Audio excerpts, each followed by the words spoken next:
Hi there. I wanted to talk a little bit about something I recently tried in my class and how it went. My class is very lecture-based. As a history teacher, I know some teachers assign a lot of textbooks. I don't. My students have short readings from textbook, but the majority of their homework reading is primary sources, which means that I have to teach them the context to be able to understand those sources, and I want to do that without piling on a lot of extra reading. And so most of the way that I communicate is through lecture, and they learn how to take notes. I provide guided notes for my on-level classes. My dual credit classes can do notes however they'd like.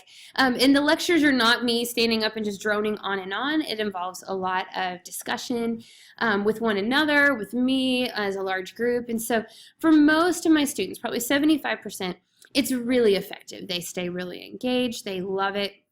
However, I wanted to try something else for that other 25% because this year I have several students in particular that study or that have the challenge of ADD, where they might zone out a little bit, need to come back in, and those brain breaks, they need those. They're super effective for them. And so I wanted to try to reach them in a little bit of a different way. And so what I did was I put together these independent groups. And I built an online, kind of a digital unit for them that they could work through in groups. And it's modeled after what I have done in some professional development of my own. And I thought, I kind of like this method. I want to see maybe if they could do it as well. And essentially, it's like project-based learning, but just without the project at the end. Now, why no project? Well, project-based learning always takes more time. At least that's been my case, is that because of the project and what they've got to do, it takes more time at the end. And I wanted to end with a traditional assessment, but I thought, what if the learning process was actually more independent, where they're in groups, they're working through various activities, and it's something that won't take any more class time. And so that's what I set out to create.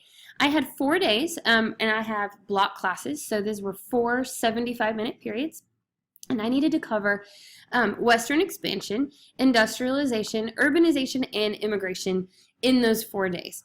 And so how to do that? That was the question. I divided students into 4 groups. I got their preferences on who they wanted to work with, just to make sure that we didn't have any unnecessary drama or conflict, and so I divided them into 4 groups.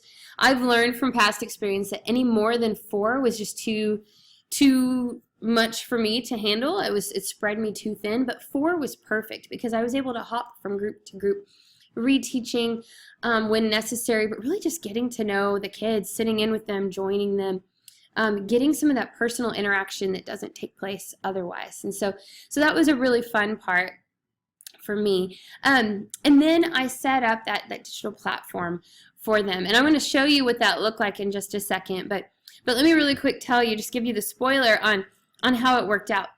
75% of my students were like, oh, we hate this. The reason, some of them are just more auditory. They figured out how to take notes. They like the class discussions. And I kind of expected that. That's cool. That 25% though, absolutely loved it. I should say, by the way, that some of the ones that hated it, it wasn't because it was bad for them. It wasn't because they're necessarily good at taking notes. For some of them, it's because I think laziness is a big factor. It's easier to just sit and write down the Populist Party platform and then not think about it.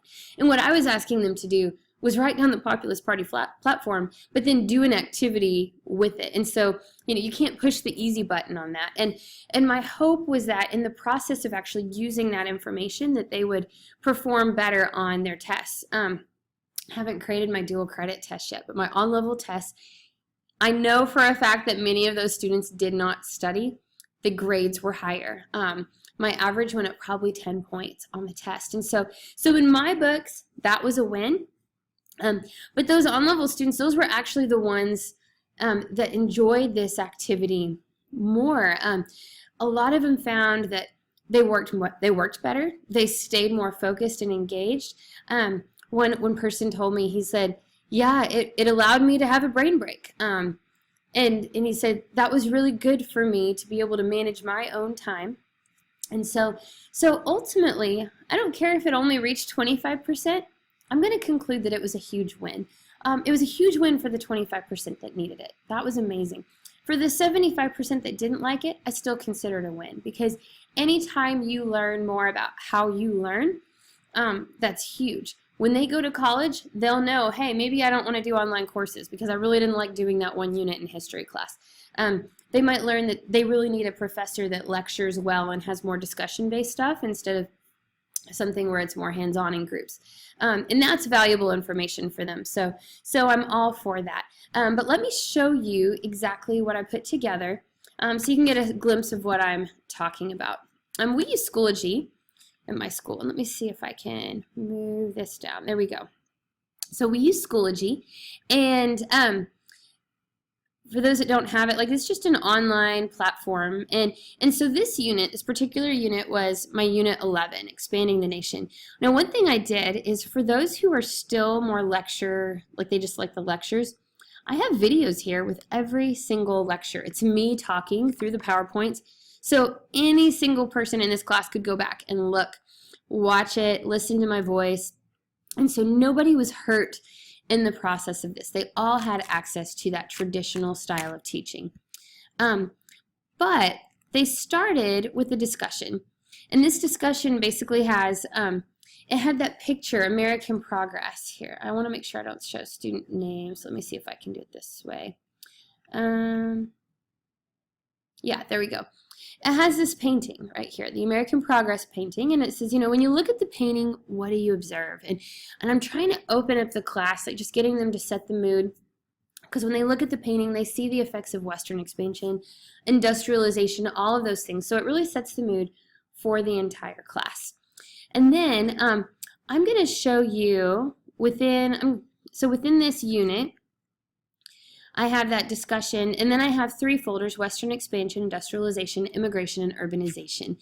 And each of these, you'll notice it says must complete.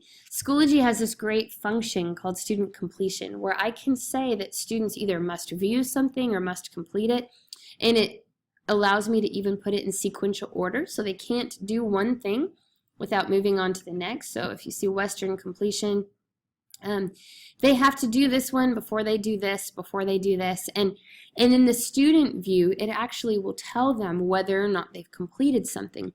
One of my students told me, he said, that was the best thing you could have done, because it helped me to set goals and to gauge my time. And so that was really cool to hear. The other thing I did for them is I told them how much time it should take. So I said, Western expansion should take you 2 class periods. And I told them that the first 2 things, this escape room, that's probably going to take you 1 whole class period. The rest is supposed to take you the next.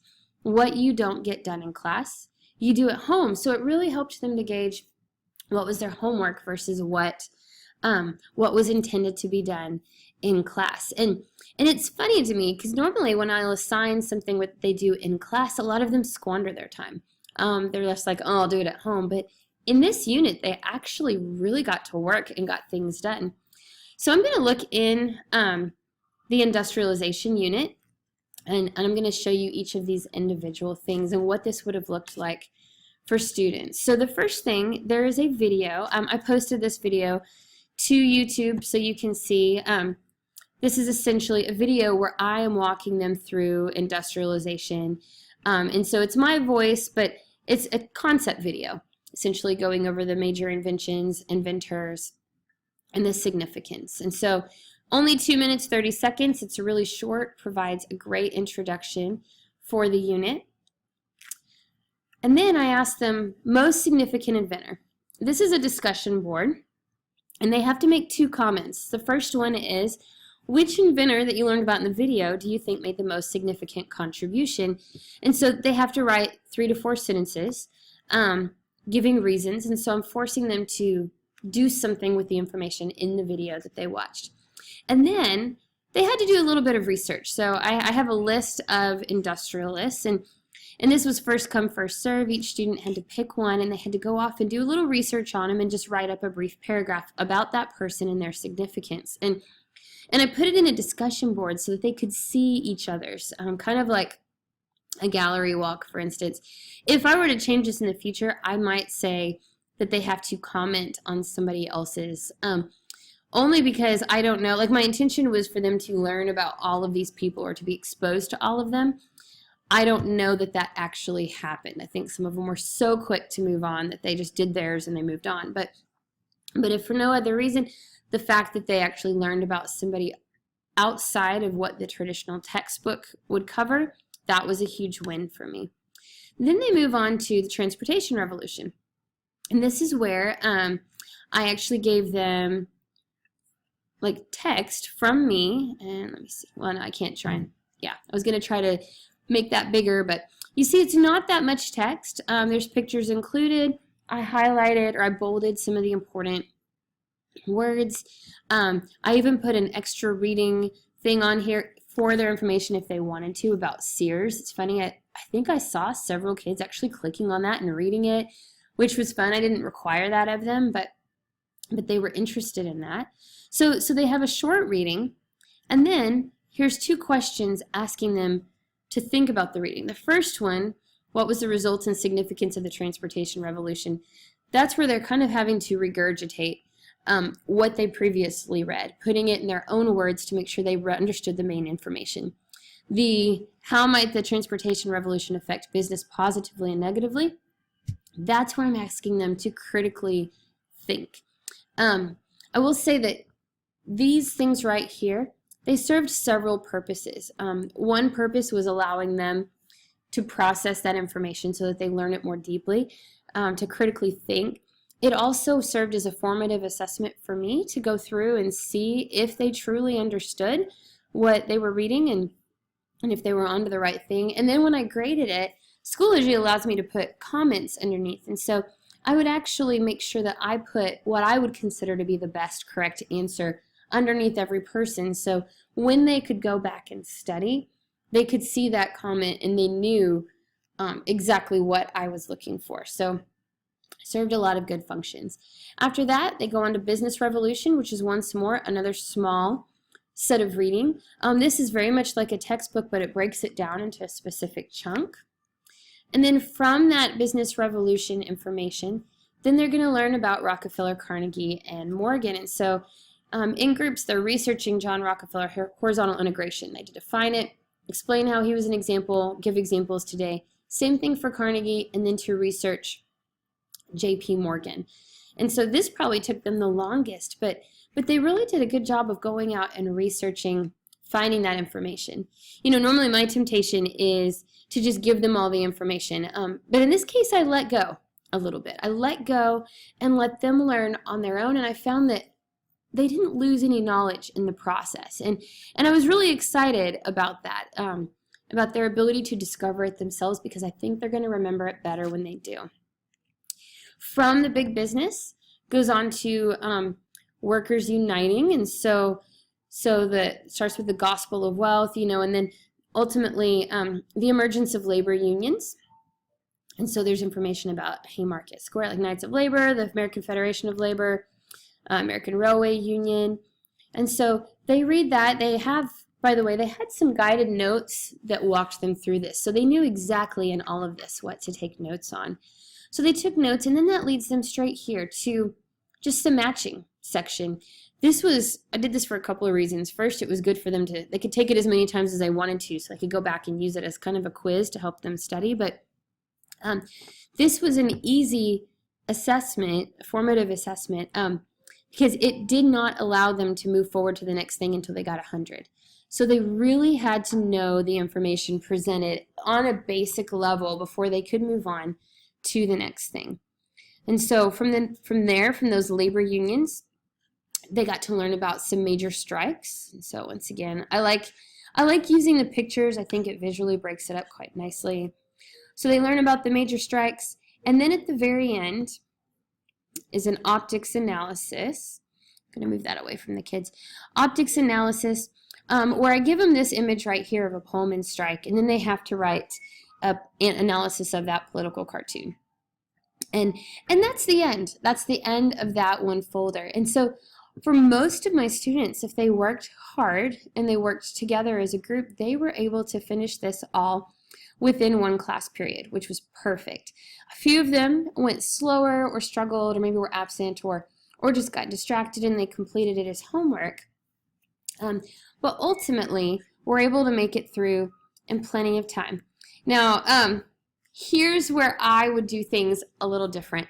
The challenge, and here, okay, so I said this was great, right? It was great for the students. Even the ones that hated it, I still think they got a lot out of it, even if they'll never admit it, because it was just a different way of learning, and it challenged them to expand their skills.